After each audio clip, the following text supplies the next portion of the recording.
最後に、空参戦ムービーの完全版、ゲームパートなどが加わったものをご紹介してお別れにしたいと思います。皆様、今までどうもありがとうございました。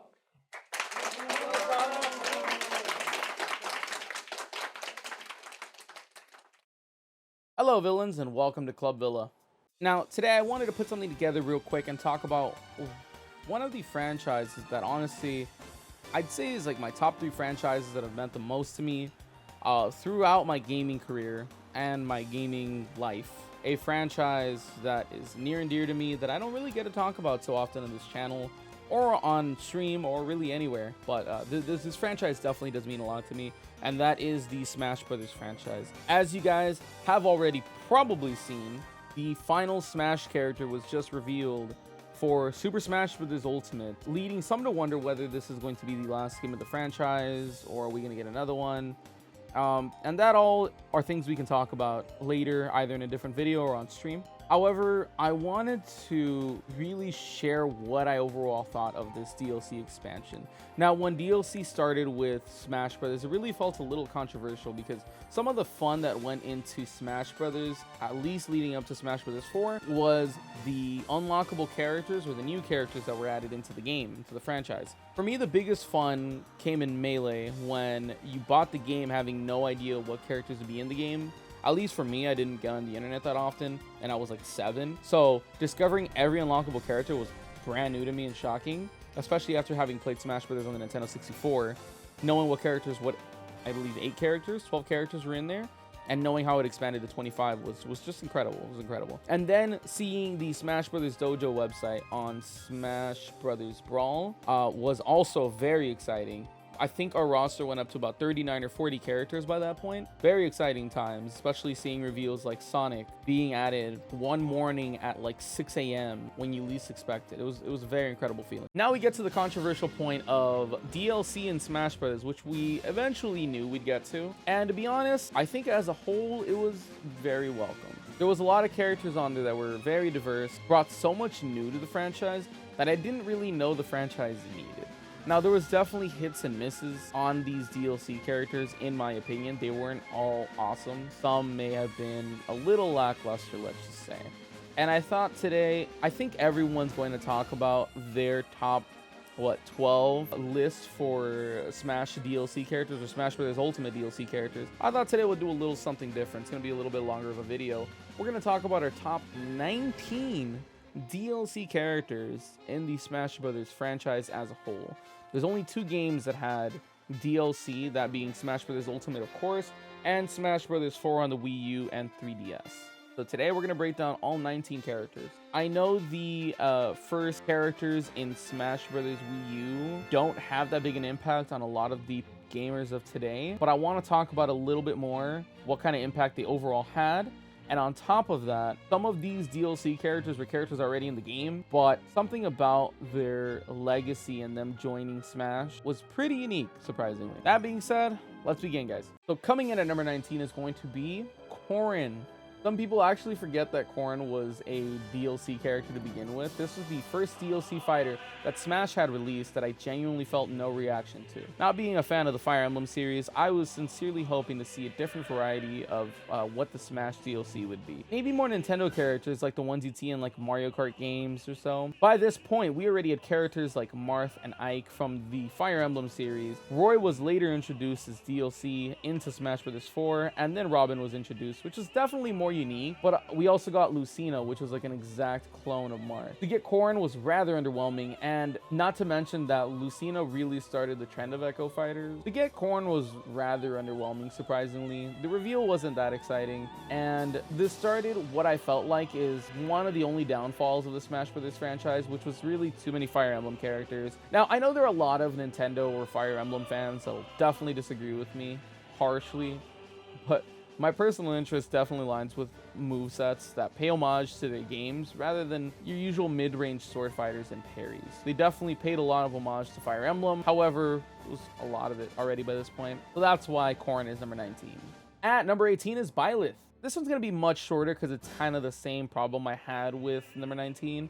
but it stands to be the same reason why I didn't like Corrin to reveal in the first place. By this point, I definitely felt like we already had too many characters like this, and I feel like I'm already one of those Smash fans that say, oh, too many sword fighters, what the hell? And all that stuff. But I can't help but feel like the saturation of sword fighters was definitely a lot. Going through the character select screen and choosing which of the Fire Emblem characters to choose from, honestly, to me, just did not feel that special. And it didn't quite add on to the homage of Nintendo classics that I was personally hoping for, and I know that was a lost cause. Especially considering that this was the last DLC fighter of pack number 1. I think everybody was really expecting something groundbreaking to wrap up this set, but we didn't quite get that. Let's be honest also, Bilith just wasn't it. Coming in at number 17, we get Min Min. This to me really felt like the last fighter that I was actually sort of underwhelmed by. Min Min is a character from the ARMS series that, to be honest, as of this video, didn't quite have the love and affection that Nintendo would have wanted from their community.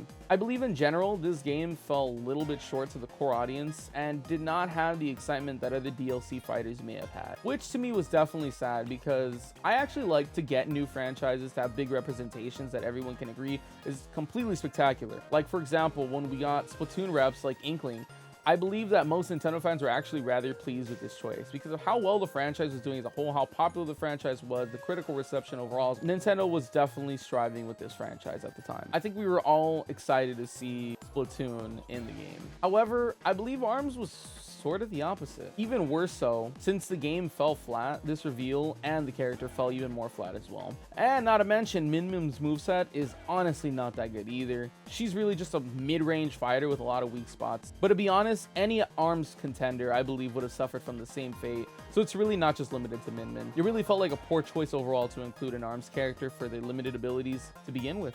At number 16, we have Pyrrha and Mithril. I hope I'm pronouncing that correctly, actually. From here on out, I'd say the rest of the characters are actually really good. However, I've never played certain games, so it's kind of difficult for me to base them off of how much I anticipated seeing these characters in the first place. For example, Pyrrha and Mithril. Xenoblade as a franchise looks like a very fun set of games. However, I honestly have failed to open up to this day and play a single Xenoblade game, which I definitely do regret, because I wish I could appreciate characters like Shulk and Pyrrha and Mithril now for that case. However, it's gonna have to do. Pyrrha and Mithril were definitely very fun characters to play, and their personalities were absolutely welcome to a game with a style like this. And spoiler alert, this actually turns out to be the last of the female fighters that we got in Smash Bros. Ultimate. And to be quite honest, I think their presence was actually a very warm welcome. Plus, their moves overall kind of make them difficult to play against, but overall, I definitely appreciate them. I was definitely really surprised to get another character from this franchise, and I'm pretty sure once I play the series, I'll definitely be very much more appreciative. Also, moving forward, I'm not going to be basing most of these characters off of their movesets or any of that stuff. It's more just, also moving forward, I'm not really going to be basing these characters off of their movesets or how well they do in the competitive scene. I don't really pay attention into that. More so just the impact that they left overall and how I feel about them overall as a DLC character. Number 15 is going to be Terry Bogart. One of my favorite things about Terry coming in from the Fatal Fury series is the overall obsession with football. I don't know why, I just freaking love that as a football fan, right? The stage as a whole is an awesome addition to Smash in terms of style, and it's honestly like kind of like what I expected initially out of Pokemon Stadium when I first played the Pokemon Stadium map, or stage rather. As of right now, Fatal Fury just has one representative, and it makes sense to add Terry. This is another fighting game character added to the roster, and this one actually feels a bit unorthodox. However, Smash Bros. Ultimate absolutely broke tons of barriers, so to see them break this one was kind of unprecedented. This also makes me believe that future Smash games are definitely going to have a great time adding crossover fighting characters into the game. And yes, there's going to be more Smash. I guarantee that. I mean, but who knows? Maybe we'll get a rep from Tekken, Soul Calibur rep, Mortal Kombat rep. Spoiler, by the way, we do get one of these franchises added later. And once again, I had never played a Fatal Fury game leading up to the reveal, but now that I have, I'm really glad that Terry's in this game. Terry is definitely an easy choice. Hashtag thank you, Sakurai. Number 14 is going to be Lucas. Now, I know what you're thinking. Lucas? This is actually going to be our second Wii U and 3DS DLC representative. This is actually rather unfortunate that we didn't get this character from the get-go. However, there was a lot of limitations apparently with adding these characters into the base 3DS roster, which is rather unfortunate. Part of what made Smash 4 struggle so much was their commitment to making the 3DS version just as good as the Wii U version. However, this led to us buying characters like Lucas for $4 or $5 even on sometimes. To this day, I'm sure it still bothered a lot of us that we had to pay for a character that was already in a previous Smash for this game at this point. But to see this character rejoin Smash was actually something I didn't expect would happen at that time. Lucas was always a fun addition to Smash Bros. Brawl, to be honest with you, and it was really disappointing to see him left out of the final roster. The only other unfortunate thing was that people saw this as an advertisement for Mother 3, which was definitely never gonna happen. I'm so sorry, guys.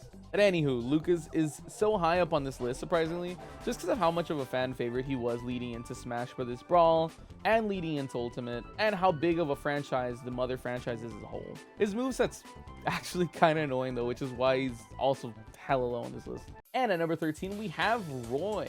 Believe it or not, it actually pains me to put Roy at such a low point in the list. But there have been so many great characters that have come out since. It only makes sense that we can't put him any higher. One of my favorite moments was when I first played Smash Bros. Melee for the first time, and I unlocked Roy for the very first time also. It was actually surprisingly just this big moment for me. He was one of the last characters I unlocked too, which actually made him that much more of a badass to me. I was like, he's a rare character, you know? His inclusion in Smash is so synonymous for me that seeing him right back in the game was very exciting. In fact, seeing him left out of Brawl was actually a huge disappointment. Again, everyone was disappointed to not see Roy in Smash 4 and definitely not in Smash Brawl. Wait, was he in Smash Brawl? I think I need to check that again. I don't think he was. But when you think of it, it kind of made sense considering Roy was probably the original Echo Fighter. Actually, no, I take that back. Fucking Luigi. Nonetheless, Roy became an instant fan favorite in the Smash gaming community. His moveset's actually really fun compared to Marth, and in general, he's a very fun character to play. I'm glad you're back, buddy. He's changed a lot over the years, though. I really liked him in Melee more than anything, but he's still fun to play today. Number 12, we're gonna put Piranha Plant. I'm not gonna lie, I also had him higher in the list, and I really wish I could keep him higher in the list in my opinion. However, I do understand the circumstances, and I know this character release was a lot more of a joke rather than some serious DLC character. Now, imagine a time, okay, picture this. Smash Ultimate was just about to release, and right before the release, Sakurai mentions, hey, guess what? We're gonna be bringing back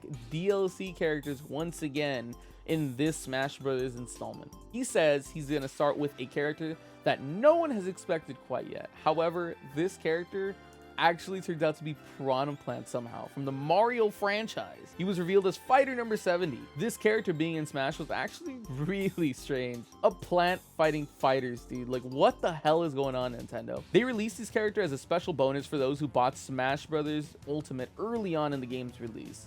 If you registered a physical copy of Smash Bros. Or bought a digital copy of Smash and registered it with My Nintendo before February 2019, you'll actually get Piranha Plant as a free DLC fighter. However, if you bought it February 1st, guess what? You're gonna have to purchase Piranha Plant. And guess what? He doesn't come in any DLC packs. You have to buy him individually for, I think, $7, $7 US. It's incredible. Oh, actually, I'm gonna correct myself. It's actually $6 US, which is still incredible. Everything about the situation was really unorthodox, and in my opinion, it made a lot of noise in the Smash Bros. Community, which was, to be honest, a fun, polarizing time. Also, Piranha Plant's moveset's actually really fun, and he feels like a troll character. But I loved that we had another representative from Mario. If I'm being honest, I'm not lying when I'd say I'd actually like a lot more Mario characters in the Smash Bros. Games. That's actually why I'm very appreciative of Piranha Plant being in this game. Up until this point, believe it or not, we had 0 characters from the Mario franchise's DLC fighters. He ends up actually being the first and only DLC fighter from the franchise to date, but the 9th fighter overall from the Super Mario franchise. We are lucky to have you, Piranha Plant. Number 11 is going to be Ryu.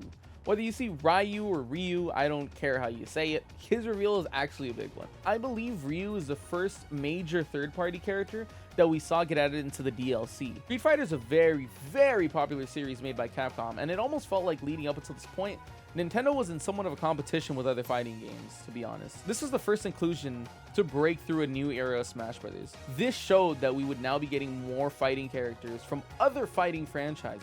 His moveset was also incredibly unique, becoming the first character to be able to only fight facing you in a 1v1 situation. He could only face you in a 1v1. He always locked in on your character just like a Street Fighter character would. and he was also the first character to include a brand new moveset of actual button combinations, just like in the actual Street Fighter games and a ton of other fighting game franchises. Fans of the series already knew these combinations as well, which made it that much more of a better homage to the character and felt right at home into the franchise. They also, to me, did the most work with this character than any other DLC character up until that point. He felt so incredibly unique. He was also the first DLC fighter that we got that wasn't already in Smash at any point. A brand new character. Putting him this low on the list actually feels like an injustice, I'm not gonna lie. But when you hear the other characters, you'll see exactly what he set the stage for.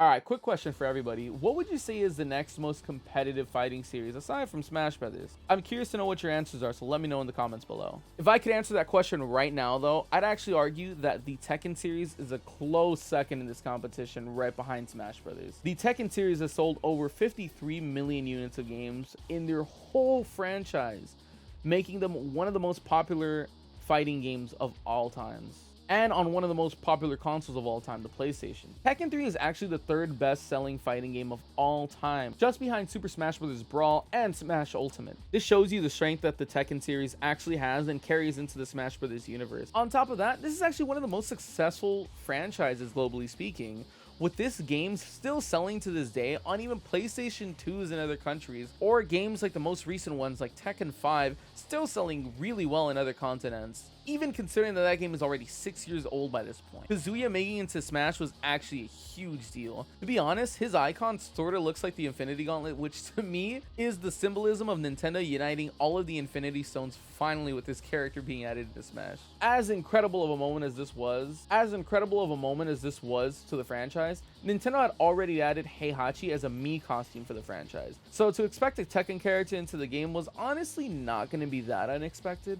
But by this point, we all knew it was only a matter of time. On top of that, his moves are actually very similar to those of the Street Fighter series and those of the Fatal Fury series. They did a great job of making him unique to the game. However, I'd argue that Ryu's legacy is sort of overshadowed by what Kazuya brought to the table. In fact, for me, if Kazuya was added into Smash before Ryu was, I think it'd actually be a lot higher on my list. That big of a franchise, that big of a name, that big of a character, that big of a moveset, that would have actually been humongous. Still, I respect the decisions Nintendo made, and I respect the legacy that both these characters now leave, and no one can doubt how big of an impact finally adding a Tekken character was. Number 9 is Sephiroth. By this point, Sephiroth isn't the first Final Fantasy character added into the series. I'd give bonus points if he was the first, however, I'd make the case that this character's inclusion was actually bigger than the Final Fantasy counterpart that was added. More on that later. To me, honestly, Sephiroth is a specimen, an absolute monstrosity of a character. He's just so overpowering and so overbearing. He really feels like just any of the other Castlevania bosses at this point. His strength and confidence is so unmatched, and he makes an absolute great villain in the Final Fantasy franchise. I honestly feel very surprised at how much attention to detail Sakurai actually put into this character, but boy was I pleasantly surprised. His final smash, his taunts, his moveset, heck, even his victory screen, dude. What a unique character. Talk about love for a game. This character for me was the absolute exception to the idea of just another sword fighter, quote unquote. And I just can't say that enough. This guy's a specimen. Plus, Toshiyuki Morikawa even reprises his role to voice him in all versions of the game. And are you ready? Let's hear one of the best Smash Brothers soundtracks to date.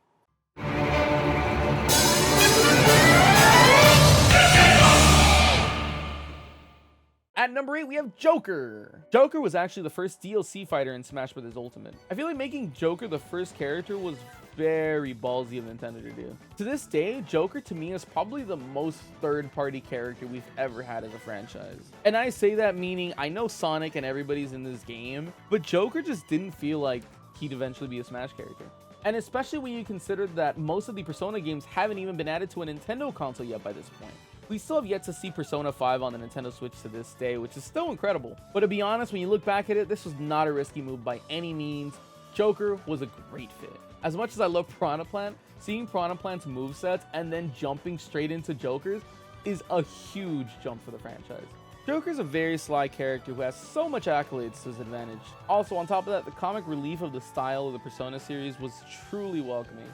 Having never played the Persona series ever, seeing how much fun Joker is and seeing the reception that Joker had to being in Smash definitely makes it very exciting in many ways. Not only do I want to try out the Persona franchise now, but this is the first sign of Nintendo creating a very diverse roster and executing this with such class that you'd expect from them. Plus, Xander Mobus, who was actually the voice of Joker in Persona 5, is also the voice of Master Hand, Crazy Hand, and the Smash Brothers announcer. Dude, it couldn't be more perfect for the franchise. You couldn't make this up. It was perfect.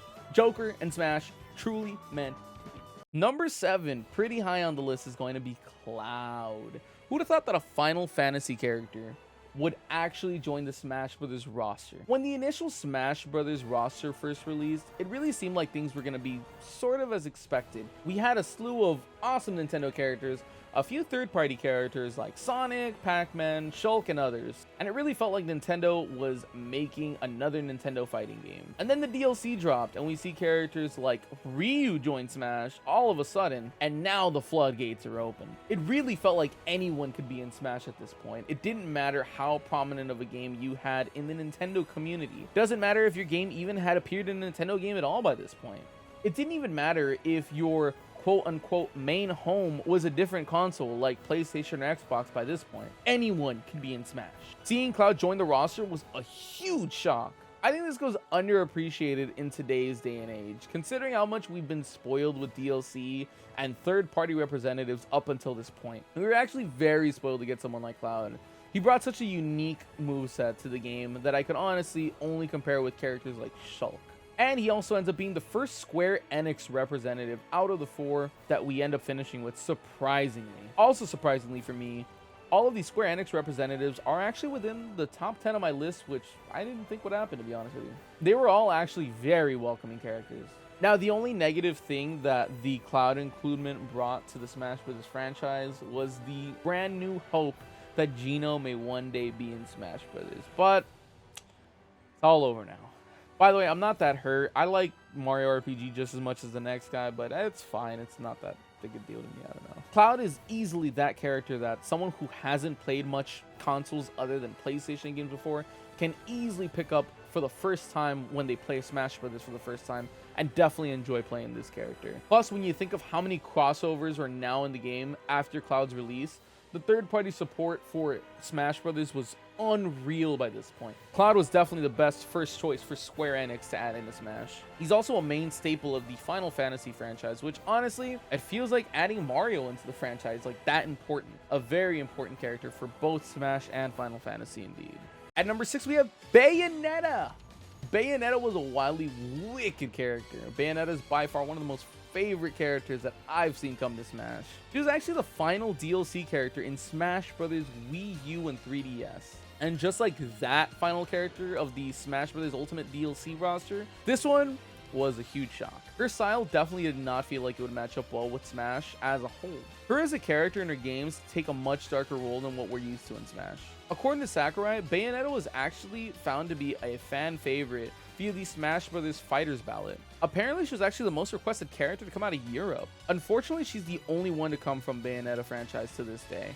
However, I'm sure we're all excited to see who else can join in a Future Smash game from the Bayonetta franchise. Also, after this, we'll find out that the franchise starts going more towards Nintendo, with Bayonetta 3 actually being a Nintendo Switch exclusive, which is really surprising. Plus, her reveal trailer was actually nothing short of spectacular. I think most of us can agree that we still cannot believe that she is in this game. I'd also like to add how controversial of a character she was once she was added into Smash 4. Oh my god. You honestly could not play against her. She was so stupid overpowered. Once she got into Smash Bros. Ultimate, she got nerfed hella hard, but I still hate playing against her, I'm not gonna lie. Nonetheless, I love you, Bayonetta.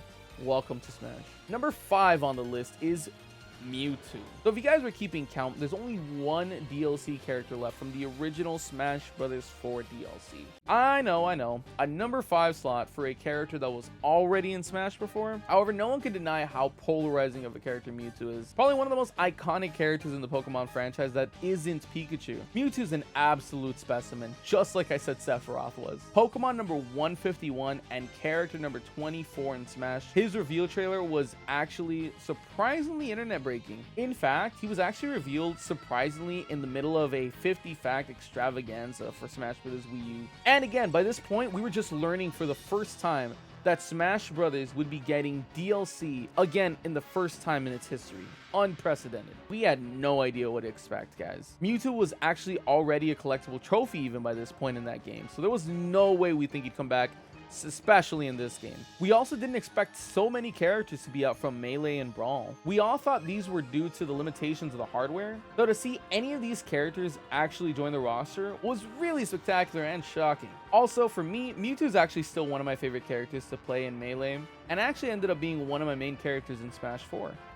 He plays so well, and I cannot say enough about how much fun I have playing him to this day. Mewtwo getting added into the Smash 4 roster was against all odds. In fact, I'd argue that this opened the door for the biggest thing to come into Smash Bros. Ultimate, which arguably is the Everybody Is Here trailer. This gave us hope that a lot of your favorite characters that were initially left out of Brawl can eventually get added to the roster.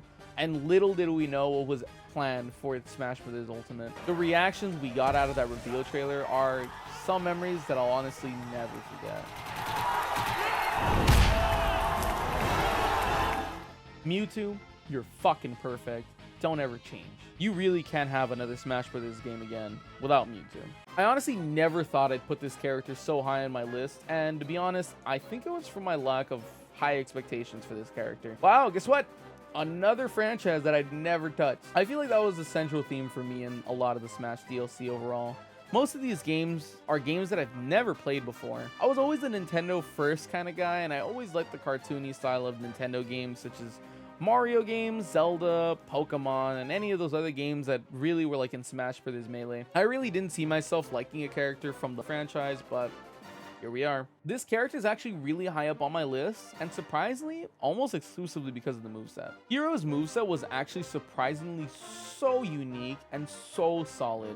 So true to the franchise, I never thought anything like this could ever become in Smash. I thought at most, if we got more crossovers in the later Smash Brothers games, I thought we'd get fighting styles very similar to the characters that are already in Smash. Never in my wildest dreams did I think we'd actually have RPG style combat in Smash.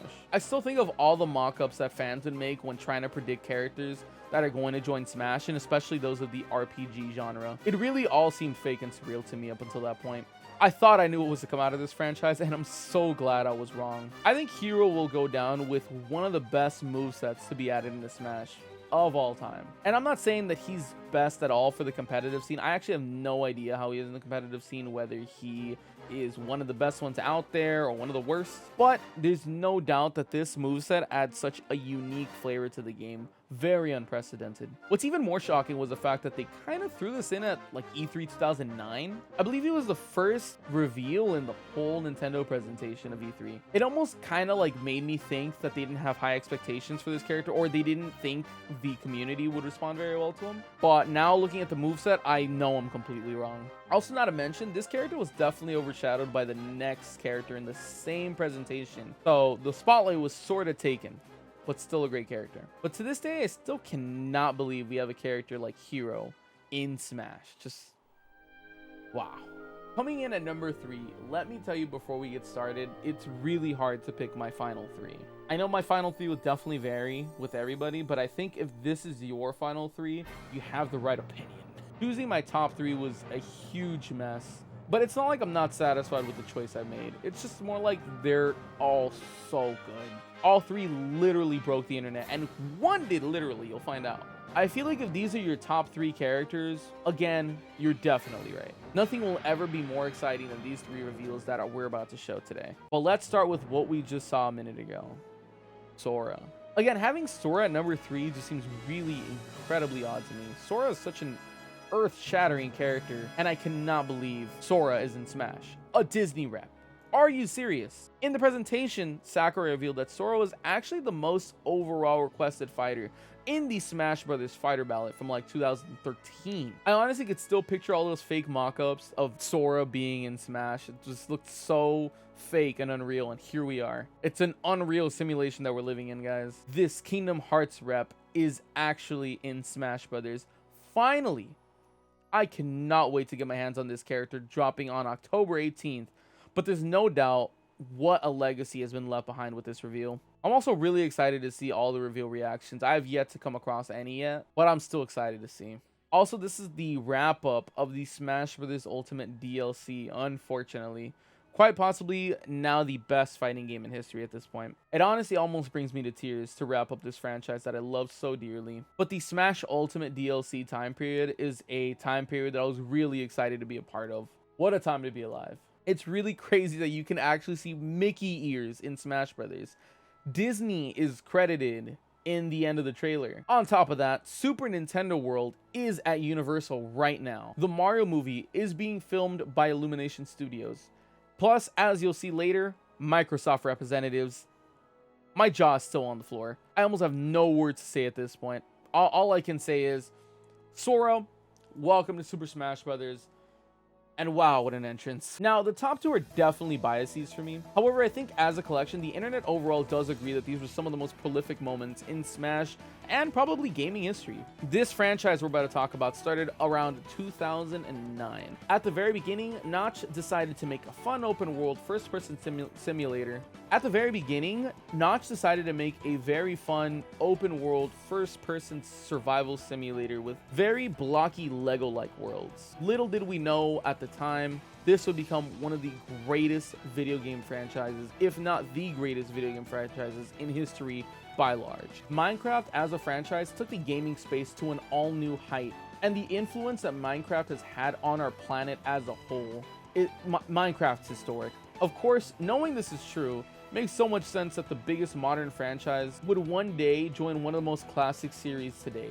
That being overall the Mario franchise. This matchup sounds like an all too perfect blend of gaming. It almost seemed inevitable at some points. However, in 2004, the Minecraft intellectual property was purchased by Microsoft for $2.5 billion, thus moving the chances of Minecraft joining Smash Brothers to what we thought was a very slim margin. I think we can all agree on that. We thought the market was way more competitive than what it ended up being. While us fans wanted to continue to be competitive, asking each other, is your franchise better than mine? You like Nintendo or do you like Xbox? No in between. Microsoft and Nintendo did the right thing, however, which was to instead be collaborative. Honestly, sitting here when I wrote this and reading this now makes me so appreciative of the unreal timeline that we're living in. On top of that, Sakurai, being the genius that he is, was able to make Steve and Alex's additions into Smash super loyal and beyond what we expected. A perfect homage to the franchise once again. Adding everything that was special about Minecraft into the universe, it's unimaginable what Nintendo has done to this point.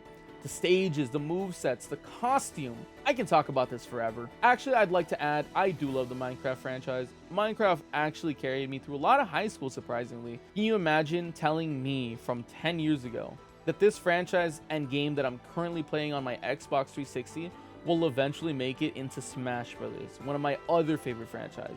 Honestly, you couldn't make this up. You couldn't write how important of a legacy this was.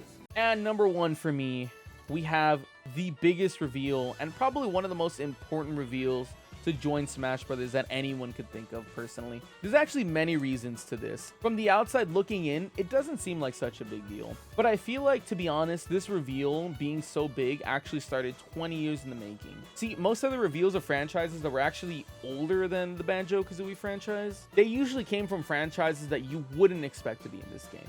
Which sounds kind of unorthodox because that sounds like that's a great thing, right? Like, oh, I didn't expect this character here.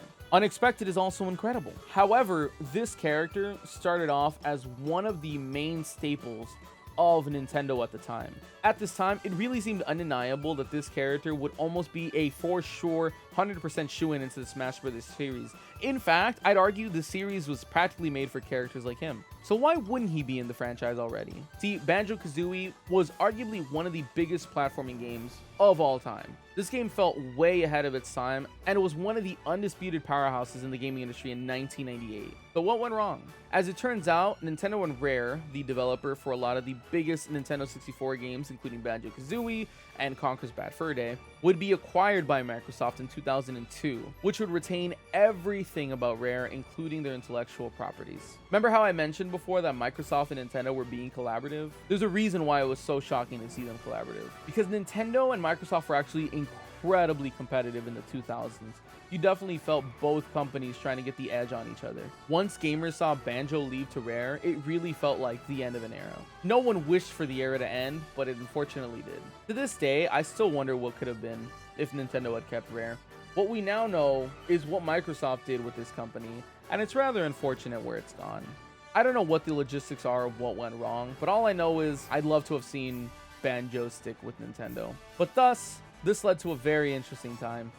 Again, a character that definitely felt like it was made to be in Smash would almost probably not even be in Smash ever somehow. Banjo was rumored to be a character in Smash Bros. Melee. Never happened. Then in Brawl. Never happened. Smash 4? Didn't happen. It all seemed hopeless. It all seemed like rumors. It all seemed like a fantasy that for some reason just looked like it never happened. That is until 2019.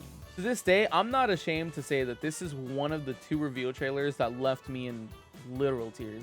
The other being the Minecraft reveal. In fact, this franchise to me meant more to me than any of the other franchises for sure from the DLC pack. Heck, even probably one of my most favorite game franchises in all of gaming. There's definitely a much nicher crowd of gamers that feel the same way that I do. Even as a Banjo fan, I absolutely have to recognize and check myself in saying that we're not as big as fan base as we think we are. Banjo fans, of course. However, I think even non-fans of the franchise knew going into E3 2009 that Banjo was like the least likely character you'll see in Smash for logical reasons. I'll tell you right now, if you want to leave yourself in a good mood after this video, go ahead and look up Banjo reveal trailer reactions and compilations. I promise you, it'll be some of the most rawest emotion you'll see. Surprisingly, very emotional for a video game. Even till now, I cannot believe I was that emotional for a video game at any point in my life. Again, there's so much we could talk about with the Banjo reveal, and with Banjo being in Smash, and with all these characters being in Smash. So much so that we haven't even talked about how great of a stage Spiral Mountain turned out to be and looked. The incredible sightings of Banjo characters actually being back on the Nintendo Switch in Smash Brothers, and the beautiful moveset that Banjo has. One thing that sets Banjo back is he is definitely far from the best fighter, and I wouldn't be surprised if he's considered a bottom tier character in the competitive scene. I think what Banjo suffers from is the fact that he should have been in this game a long time ago. I feel like Mario and Banjo's movesets could arguably be some of the most default movesets in this game. It really feels like the game was tailor-made for these characters. But that's because these were the retro franchises that this franchise was originally made to be for. Honestly, for me, seeing Banjo again was like finding that pet that was long lost and finally came back home somehow. Well, let me tell you, welcome back. And that wraps it up. I understand my list is definitely going to be very controversial compared to some others, but let me know what you guys think in the comments. Did I get it right? I'm sure I got it wrong to some of you, but share with me your ideas. Share with me what you guys thought. Don't forget, Sora drops as DLC, the final DLC for Smash Bros. Ultimate on October 18th. Look forward to that. And that being said, that is 19 DLC Smash Fighters characters in the books. I wonder what's to come in the future. All that and more on Club Villa. Don't forget to follow us on Twitch, streaming 4 days a week, 1 to 5 p.m. Pacific time. And don't forget to subscribe to the YouTube channel for more reviews like this, countdowns, and more. My name's Villa, and thank you for watching. Stay safe, stay healthy, and stay villainous. Have a great night. I wish I could tell you who this is. I can't tell you. It's fucking Sora? It's actually fucking Sora, dude? That's a pretty big deal.